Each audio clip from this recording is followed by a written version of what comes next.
morning. Hi Frostnode, how are you doing? How's it going?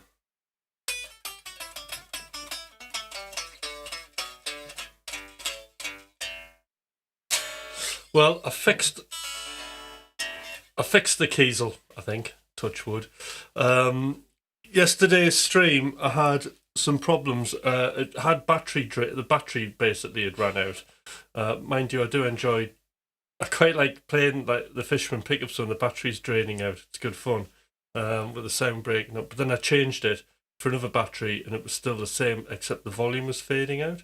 And then I changed it for another battery and it was doing the same thing. The volume was coming in and out, and then I started worrying. But luckily, these were like older batteries that I'd had, which were out of the packet. They'd been up on the shelf for a while. So technically they should have had charge in them, but they must have depleted. So I went to the shop, bought some new batteries, put one in, and it seems to be perfectly fine now.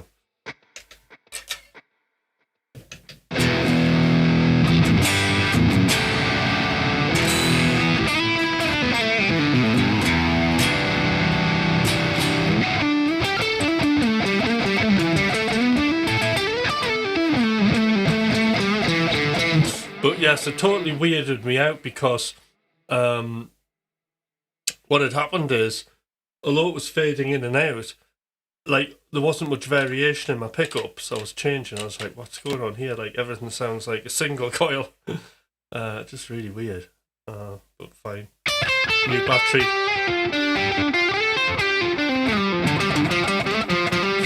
Whoa, Danny's here. Hi, Danny. Jeff, Frost, Tony, all good. I'll stop playing in a minute. It's absolutely freezing in here, by the way. It's now winter. I don't know what the temperature's like where you are. Danny, is it cold where you are? I would imagine it is. What's the temperature? I need to know.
So, look who's here.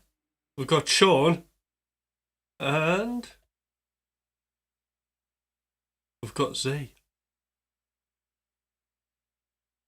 How we doing? Hi, Zed. Everybody check Zed Arcadia's music out. He's well good. Very, very good. Which also reminds me, there's a new music coaching group starting first week of November. Anybody interested in making absolutely tons of music in less time, without any with some pain, but with some of the pain reduced, then I'm your man. So just send me an email, which is here, or in the about on this channel. So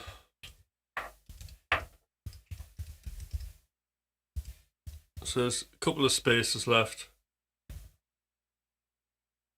if anyone's interested. Excellent. There you see, look. But yeah, check his music out. He's well good.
Right, I feel like I'm getting warmed up. Who have we got here? All right, my chat's not updating, is it not? I think it says Angel Leonard. Hi, Angel. How you doing? So everybody on here, please thumbs up. Very important. And subscribe to the channel is the idea.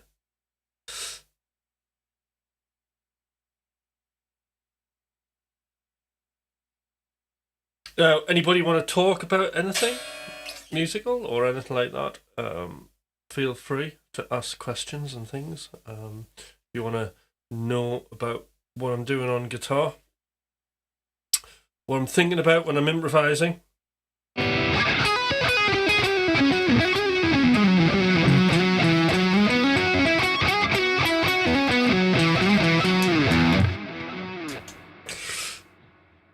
Feel free to ask.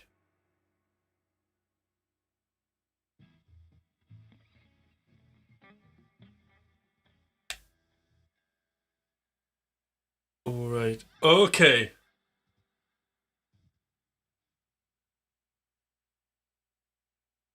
If you theory right, yes, I've got some tips. Okay.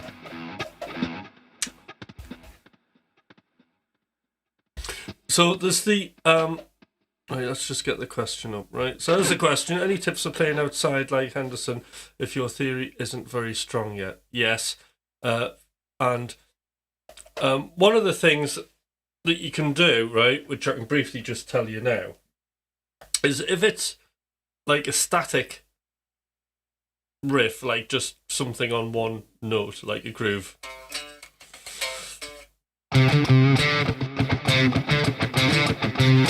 What you can do is you can do what's called sidestepping. We'll go to E because it's a good place to teach. It's like E minor pentatonic, and all you're doing is literally mixing E minor pentatonic, which is the one that's in tune,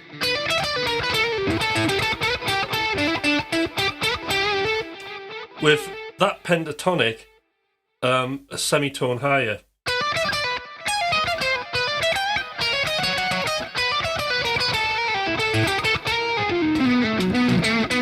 And what you're doing is you're going rhythmically inside and outside the key.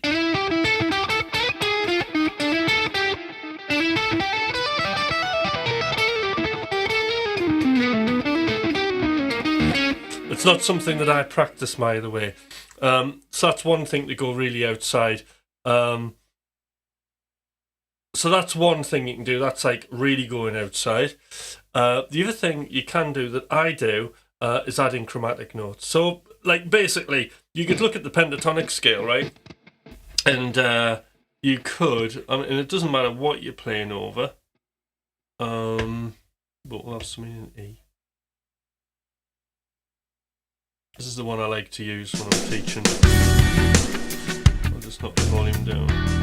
So, basically for this, if you think about the pentatonic scale, and this is the rock way of doing it, we'll just fill in the gaps.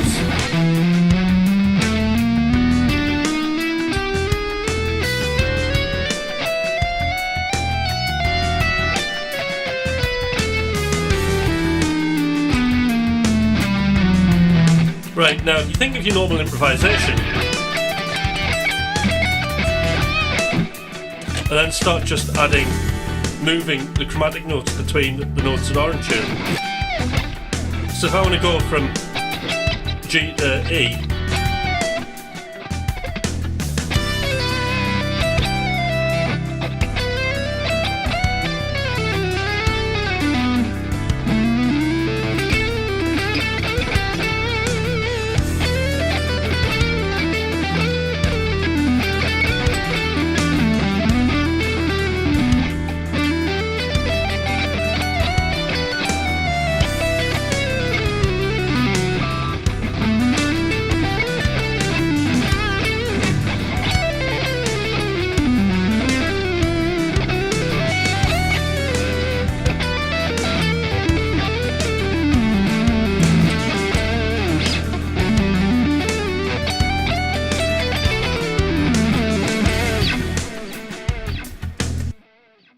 that's exactly right. So, like little chromatics, that's exactly what it is. So, another thing you might want to look up are chromatic enclosures. So they're really important. So that's where we start kind of having a note that we're targeting, and then we start surrounding it with other notes. So, and you can get quite complicated with it. So we can do things like where we've got an approach note and a neighbouring note.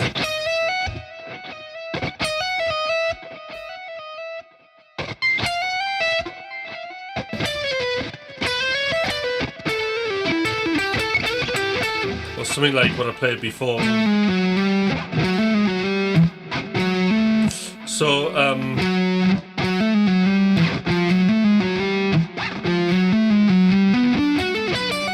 something like that. So that's just like sending up a G major 7 arpeggio.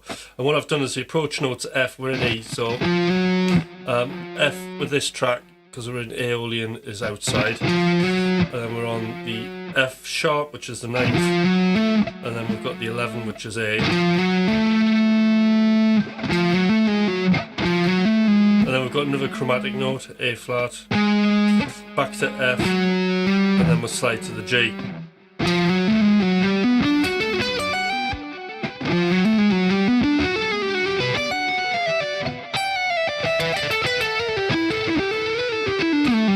Now, one way to test your lines out, which is really good, is you can play them, if you play them slowly and they sound melodically good, they're going to work.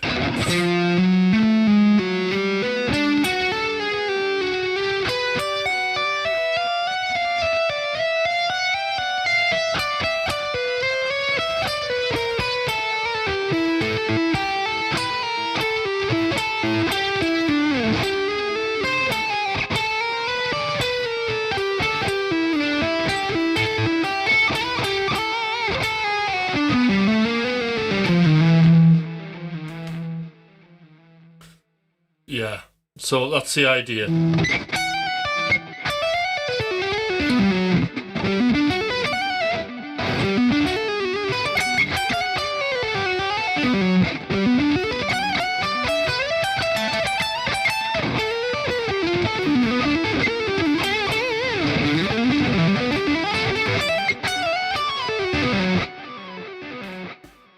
So you get that sort of sound.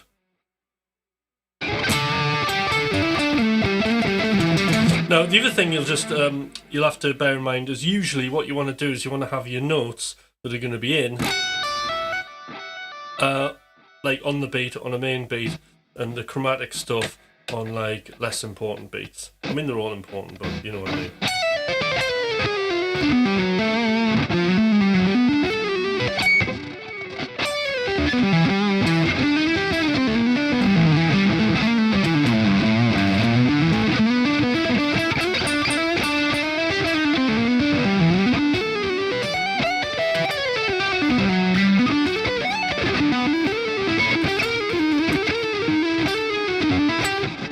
I'm trying to do some sidestepping there. I did actually start kind of trying to do sidestepping, but then I just didn't really have much of a purpose of it. And I was very hit and miss. I haven't committed to it properly. On the accented beats, usually. Yeah, that's one way to do it. Looks like you don't need a metronome, you need a backing track, because basically you need something. You need to hear the harmony, don't you? Because it's not just like minor tracks, like we can take sort of this track. And we can work on that. But this is in minor.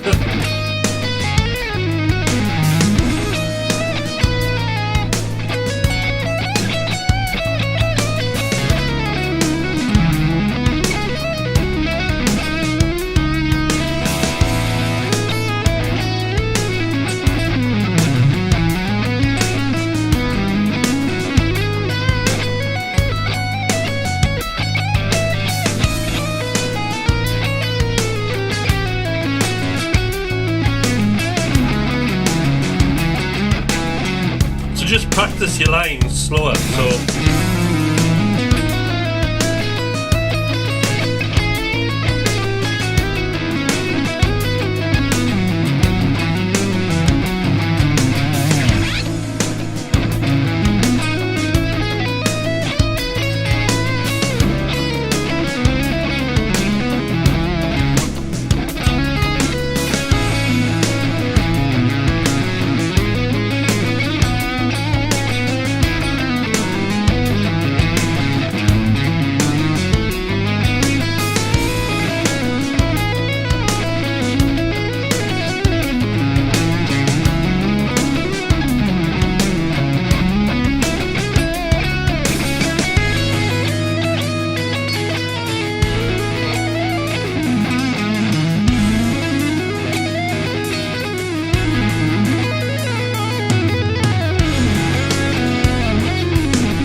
So that's the idea.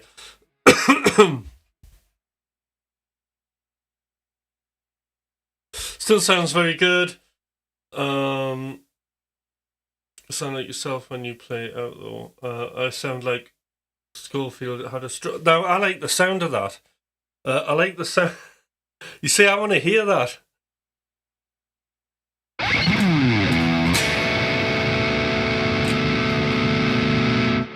Schofield had a stroke. That's a name for a band, that. Like maybe an indie band.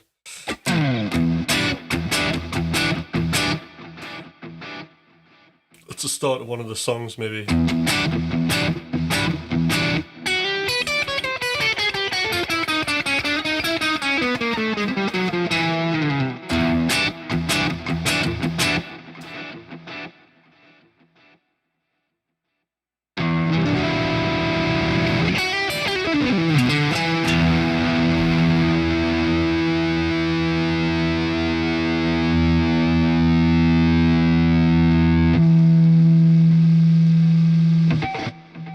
Well, let's find something that's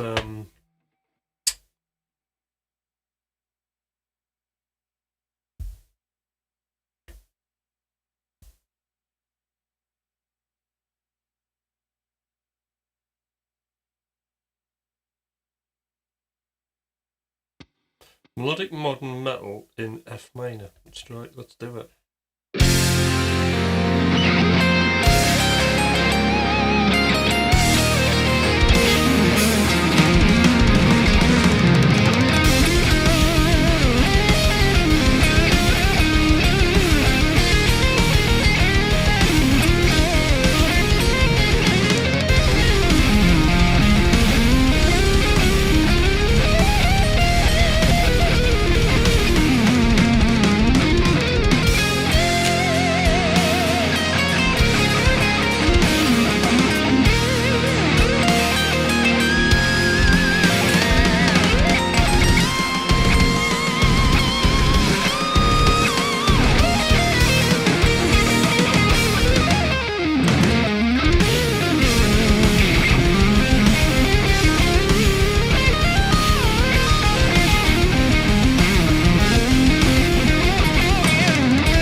first time I played on that. That was good, that. I enjoyed playing on that. But one thing I wonder about, did my style of playing fit with that kind of rock? I mean, could that be a thing? Do you think I would alienate metal fans with something like that?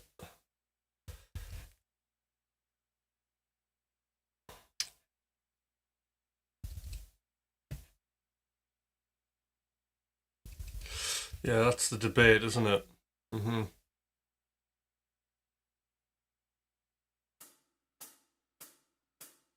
All right, thank you, Enzo.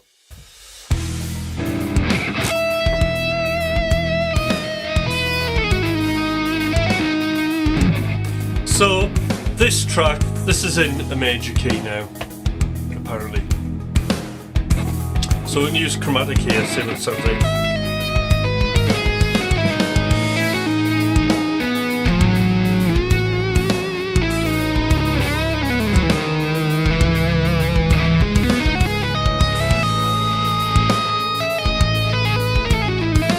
E major.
interesting notes happening there, I tell you.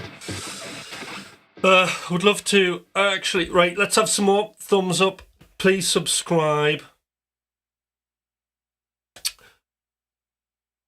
Yeah, right. So, any more guitar questions? I'm really into sort of like a bit of guitar teaching at the minute. Don't mind it at all.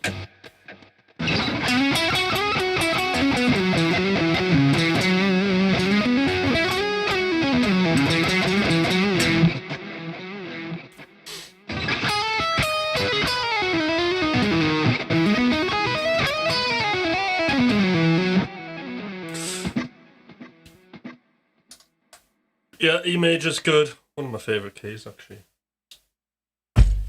E major, C sharp minor.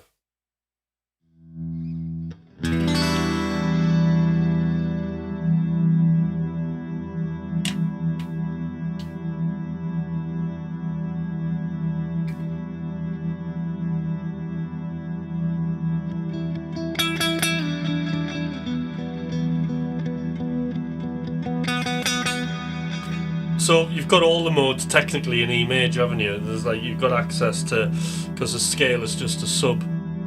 A mode is just a subdivision of a scale. Oops. But you've got to be in the right key.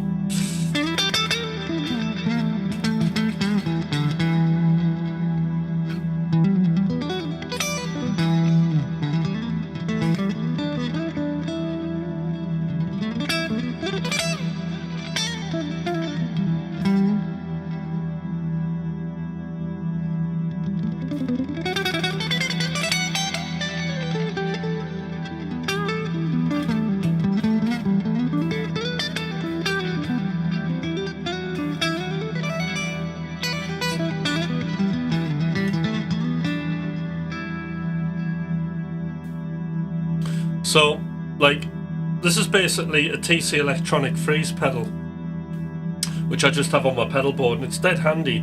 It's a really good practice tool. So you can...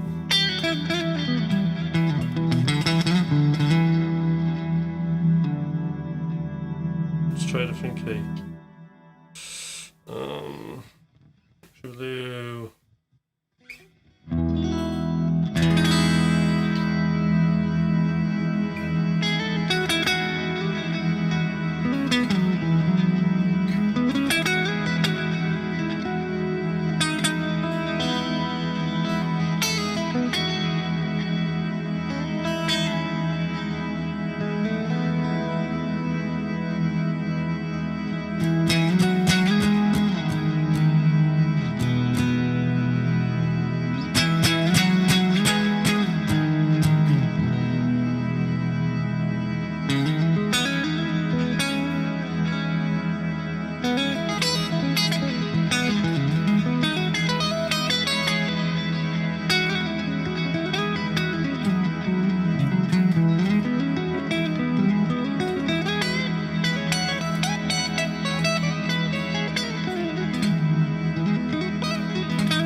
So it's the TC Electronic Infinite.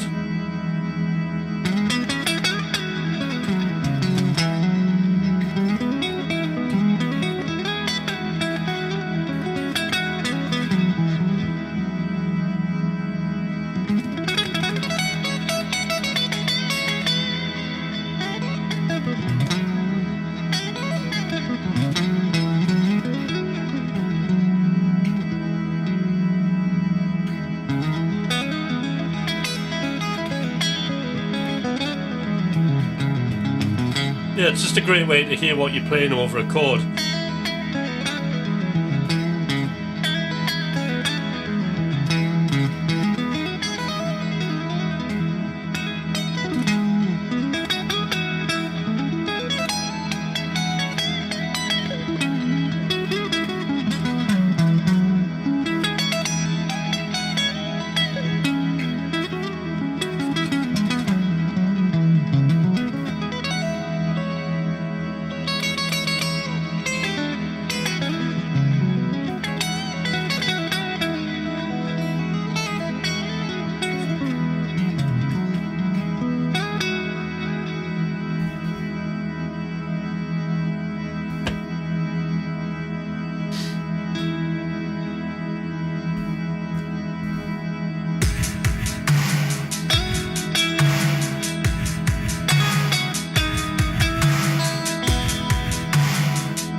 All right. So, like, subscribe, very important. I'm trying to build this channel. String skip. You know what it is? I do string skipping all the time, but I did some obvious string skipping there. But a lot of it's just built into my general, like how I just, knock about the fretboard, really. Stuff like that.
And there we go. That's my live looping. As I keep saying, threatening, I should just do entire streams with the live looping thing. Maybe. It's definitely coming, that's for sure. But I do like playing those backing tracks. But they don't really encourage me to be that dynamic with my soloing. That's the only thing.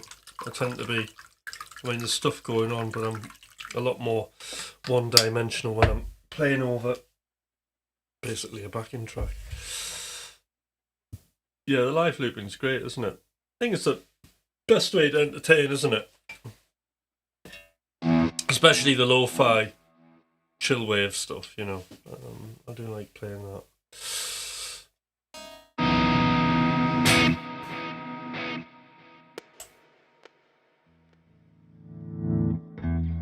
So yeah, the freeze pedal's amazing. And I tell you what, I got the freeze pedal.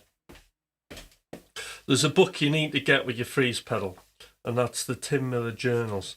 So, what this is good for is, I can't remember any of them now. What you're meant to do is you're meant to mess about with one of these ideas every day. So what's this wide interval thing? It gives you A minor 11. Okay. And then it comes down, right? Okay. So it goes down like that. Right, okay, so we'll do the first one, right? And it's over in A minor 11.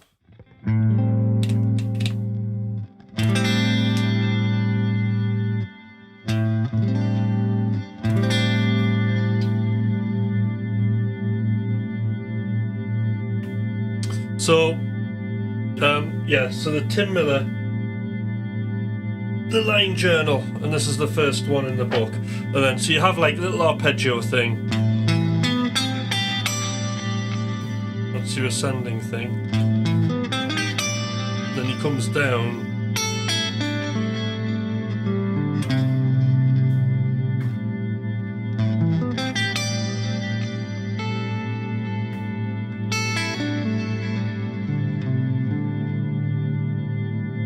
Good starting point for a jam.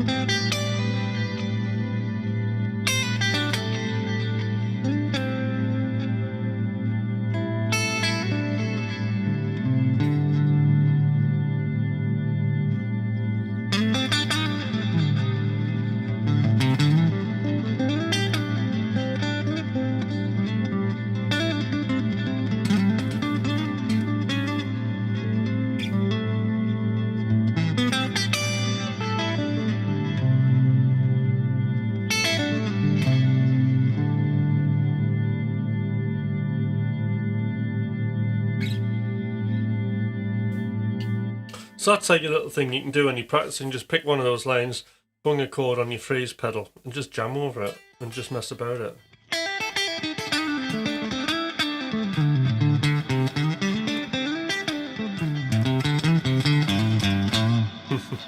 Yeah, it's a good frame, isn't it? The pentatonic's like a frame, and you can like hang shit off it.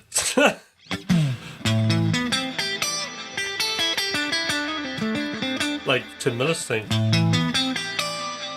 Because like, how many of those? There's only one note that isn't in the pentatonic scale that I've played there. All those notes are, apart from that one, that's a ninth.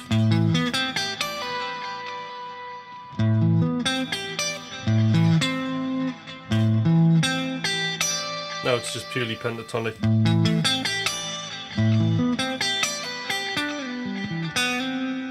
And that descending arpeggio is all... Everything there's in pentatonic.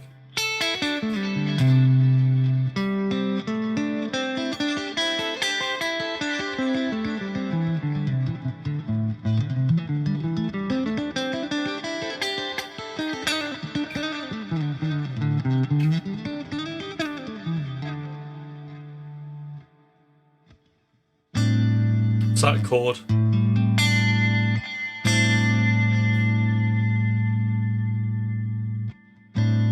It's a great way to save you. I agree.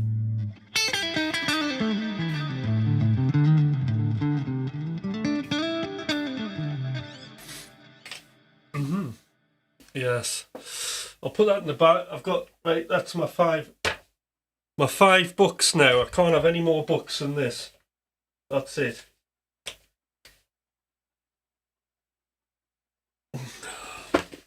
So the 5 books. I should have a quiz. What 5 books do I really like for guitar? Right. This is what happens. It builds up the pile and then I get overwhelmed. Tim Miller journals. So that's good. That's like my chill out read. Just randomly. You could just go, alright, I'll do that one. What is that? F major 7. I'm not going to do it now. But anyway, if you were a fly on the wall in here after a hard day at work, then that's what I'd be doing.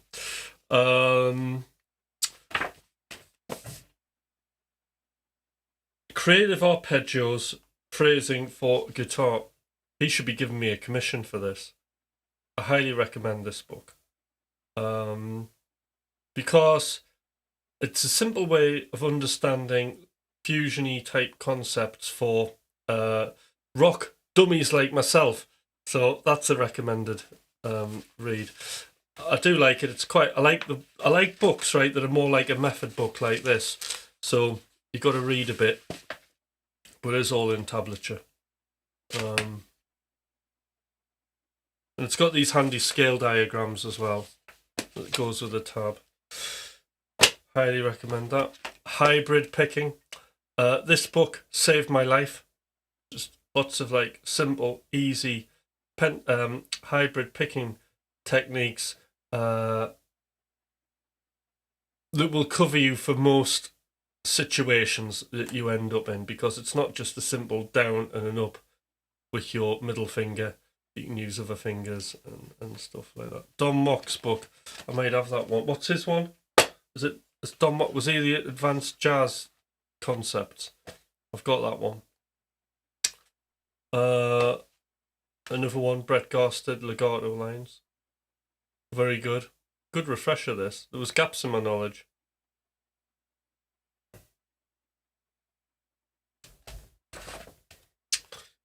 And then you're going to need to know some of your theory, so you need to know what you're doing. Easiest way to learn is just like this book. There's 2 technique books. I really like this one. Basically teaches you how to improvise in a really easy, bite-sized way. Again, it's a method book. So when you learn the method of the first chapter, you've got the method down for everything that he does in this book, which are basically all of the major modes in the major scale. And he does altered as well, altered dominant,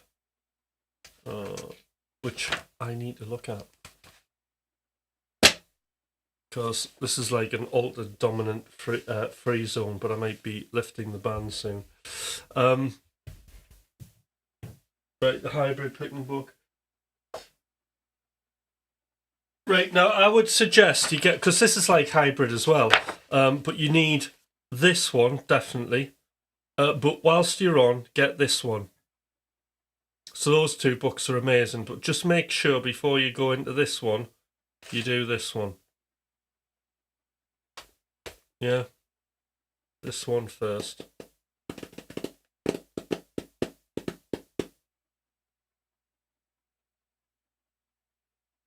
Because actually, you just need to do this book the way that he's got it tabbed out, because the cool thing about this that other books don't do is that every detail of what you're learning is meticulously in there. So like all of the pick and hybrid strokes are mapped out of how he does it. Now with both of these books, they come with videos, so you can actually see him play each individual exercise. So there's absolutely no room for error or misunderstanding or anything like that. No excuses. You can simply just... These books saved my life. Well, that didn't save my life because I was already legatoing, but it helped. This one saved me. It saved me because I had a miserable time learning hybrid picking. I did. It was awful. It was like I gave up and then restarted again. It was that book that got me restarted. I wouldn't give up. It was just awful. You know, hybrid picking and economy picking, I had to go to economy picking. You know, I went and had a few lessons with Rick Graham, and which helped me. And then basically hybrid picking, I was literally crying, going, Rick, I don't know what I'm doing. He's like, all right, do this. And then I still didn't get it. I was still, after Rick, just confused as hell as how I'm going to hybrid pick and fit it all in with my technique. And it was literally the Brett Garsted book that addressed all of the complicated, weird situations you can get in with hybrid and picking. Because like managing this hand when you got all these techniques, I think it's a real challenge, and I have good days and bad days. Like some days it's just confused. I'm like picking hybrid, picking and economy, picking all at the same time, and it's just a complete and utter mess. And then as soon as I start thinking about it, and like I'm going to deploy hybrid here, I'm going to do picking here. It's like I basically my abilities just get flushed down the toilet, and I lose all power. I lose my superpower. Well, not that I had any superpowers, but you know what I mean. But these are the books that will help you get over that edge very, very quickly. And they're done in such a way that it's easy to monitor your progress.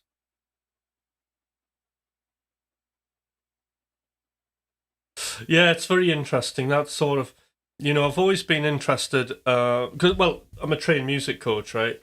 So I'm always interested in that dance between, you know, learning something and utilizing something. Like when we're learning something, you know, it's all prefrontal cortex, isn't it? It's the front of our brain, and it's the least developed, and it takes up, it's power hungry. We get tired and it's exhausting and things are like difficult. But really what it's essentially about, it's about a dance between moving information from the front to the back of the brain, where that's the unconscious thinking, and that's you know, when I'm playing best, it's unconscious. I'm in what you call flow. That's dyslexia, yeah. So that's the other thing as well. Tony's pointing out that you know, like one thing with me is I have like really bad dyslexia, which is why I do music. I'm completely. It's like dyslexia's been a superpower because it kind of stopped me from doing other things that other kids were doing at school. That like, because everything I found difficult apart from music. So I wasn't going to get. You know, I just wasn't going to go into a straight, you know, 9 to 9. I was going to say I'll go into a 9 to 5. I'm in a 9 to 5 job, but it is as a musician, you know.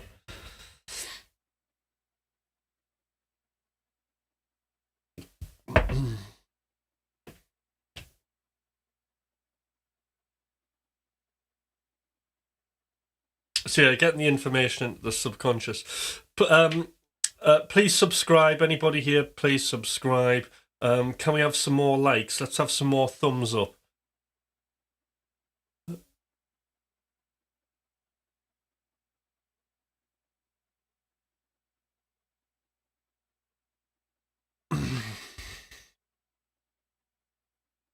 Yeah, so I noticed that it's employ those techniques. I'm still working on them until they become muscle memory. The inner game, great stuff.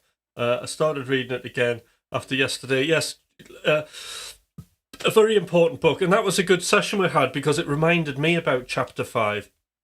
You know, chapter 5 is not because I want everybody to read it, so I'm not going to say anything. But basically, hold on. I'll just make sure my camera's on there. Basically, chapter 5 of the Inner Game of Music is probably my favourite chapter, and it deals with sort of performance anxieties and overcoming that. Because if you think about it, like, you know, when you're performing in front of other people, you might be playing in your bedroom, playing absolutely amazing, and let's say this would be the scenario for young Tim, right? Back in the day, I would be playing my Yingwi chops, right? Yingwi Malmsteen chops, and thinking, oh, this sounds great. And then I'd go, right, what I'm going to do is I'm going to go to the guitar shop, poor guitar assistants, and shred in the guitar shop, right? See if I get noticed. So I'd go to the guitar shop and somebody would look at me. I'd play the guitar, and as soon as anybody stared at me, the shakes would happen. And then you just go to complete pieces, don't you? So the message there is, unless we're in control with our inner game, our thoughts and feelings and emotions about what we're doing, literally our playing can just half. Our power to play is gone. So doesn't it make sense that we should practice our thoughts and feelings as well as the outer game, the learning the notes, learning the techniques? It makes absolute sense to me that we need to take that into great consideration. And people don't. You know, people don't address that. And we're all human. We're all going to get nervous. We've all got that primitive side to us where, you know, when we're performing, if we mess it up, it causes great anxiety. And we look into the future when we shouldn't and predict all of the horrible outcomes which stop us being effective performers. You know, what we need to do is we need to get into flow. And there are lots of techniques and things to do that. Which brings me to my other coaching program. And that is, I'm wanting a group of people who want to do what I'm doing here, sitting here streaming. So with the streaming thing, I've got to admit, doing this like with guitar and really hitting the guitar thing hard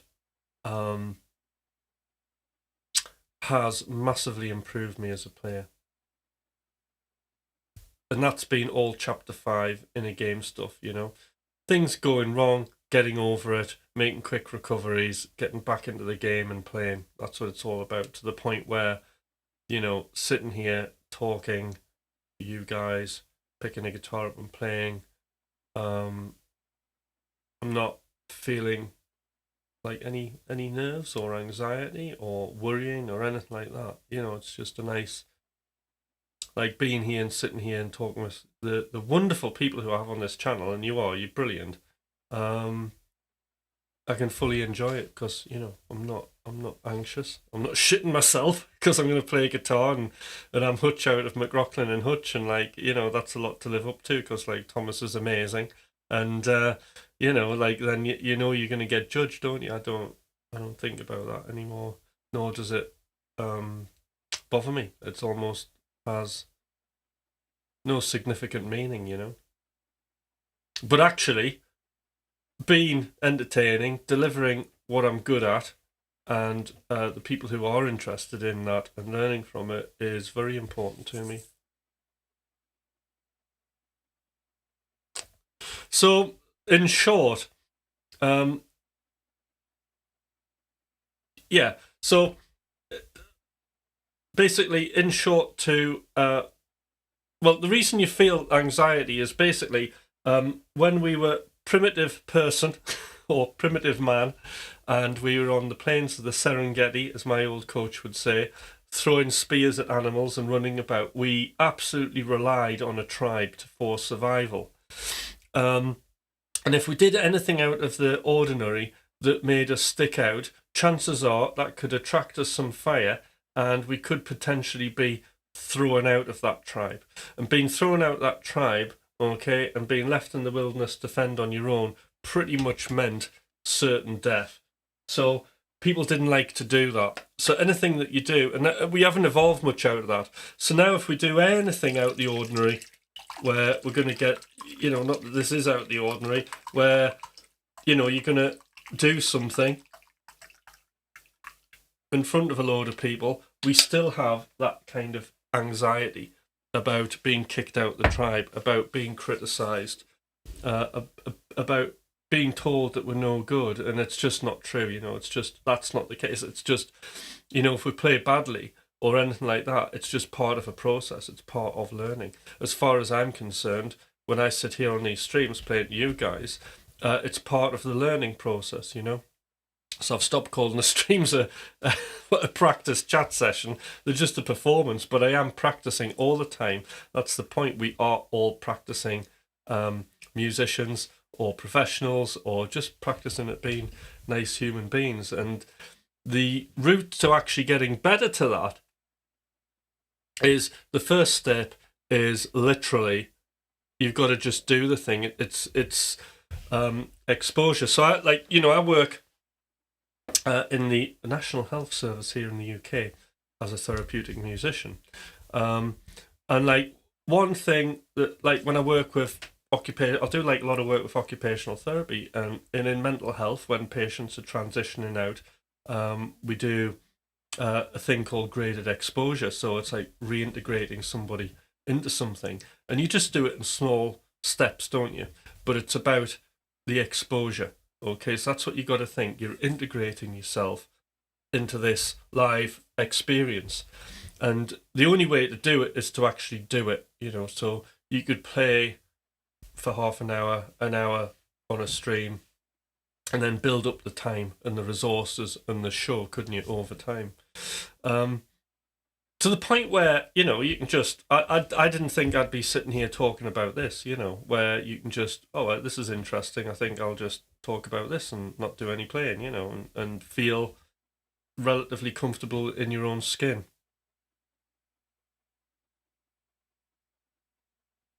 But, another thing that's really interesting is just watch really good players play live. They all make mistakes, all the top guys. And that's also refreshing and humbling at the same time, because we're not AI, thank God for that.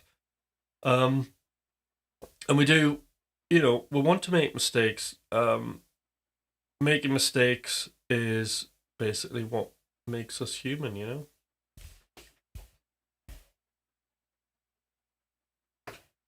And there's just, when you're talking about live streaming, there are just too many variables to get right all in one go and literally have the perfect stream, unless you're starting out and you're starting your stream in a TV company, right, broadcasting company, and they've already got a set and everything built. When you're doing it yourself like this, it took me a while to get the lighting to the point where it is now, to get it looking right. It's just, there's always going to be something, and that's a labour of love, and it's something that I've really enjoyed doing. I've really enjoyed incrementally making improvements on this channel as I go along, and remembering to say thumbs up, hit the like,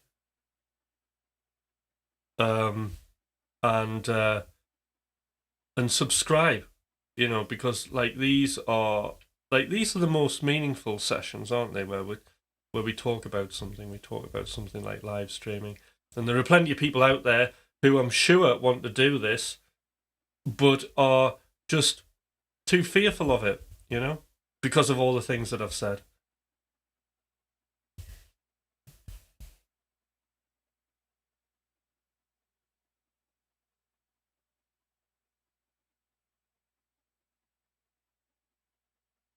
Yeah.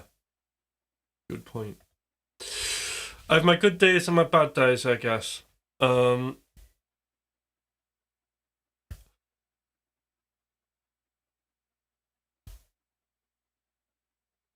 Yeah, and this has been just something that I've incrementally worked on.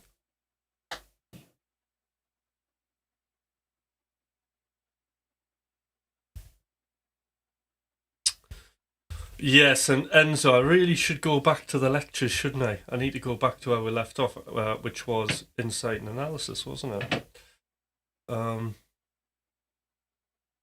So I think if you're on here and you're listening and you've thought about live streaming, all you need, and I did this back in May, I completely ditched all of the flashy stuff.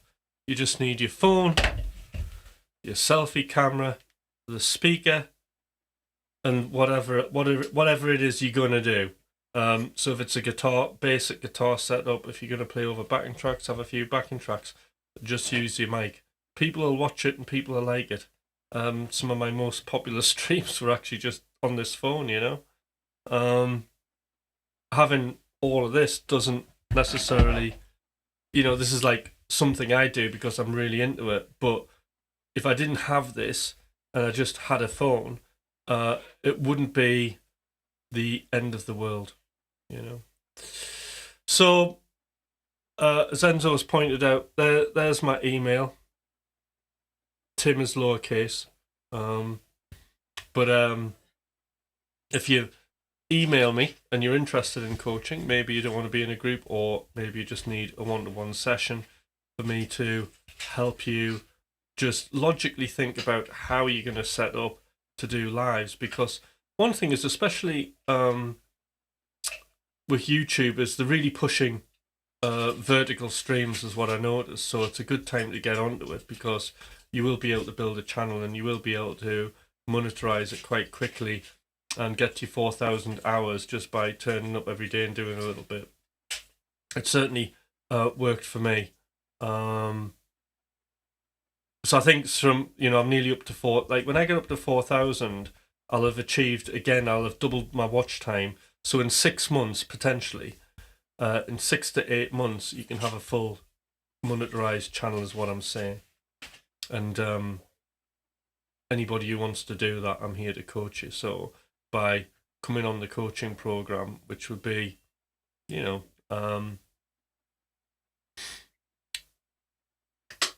to 2 months, I would say, you're going to get there, and you're going to have a platform which you can build on, which you can monetize. My channel brings in a little bit, and it certainly pays for lights and cameras, and it's paid for a few things, Could have paid for a family holiday, but I haven't done that. I spent it all on you guys, getting cameras. But I will do. I'm saving up for a new settee next door. I'm going to have a little chill out room to go in. Yeah, just go about it. But you see, this is the thing. Yes, I'm definitely thinking about going vertical. You could go vertical after this. You could get your phone, right? This is what you need. This is the vertical setup, right?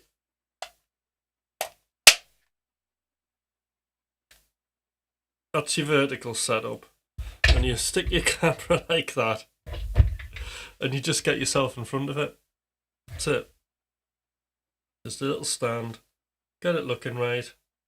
Ish. And off you go. That's it. There's nothing stopping you. Just do that thing, and I can guarantee they'll love it. There'll be the odd person who will go, say something really horrible. You can just ban them, can't you? So, that's it. Get some moderators.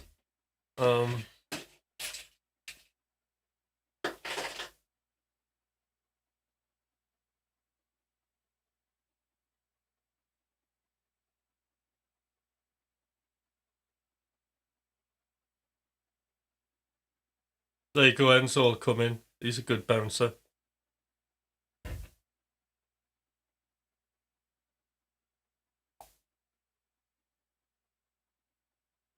Wow, look at the time. I've been talking. 33 likes. I've been talking and nobody's liked since I started kind of waffling on. I'm going to do one more quick tune, I think. I'm going to do one more quick tune, and it's going to be, because I'm hoping this shifts to about 40, I'm going to play a McRocklin Hutch track for you. So this is my band, and here we go. I don't wanna do it no more. I don't wanna do it no more. Got me crying.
Somebody else's dream.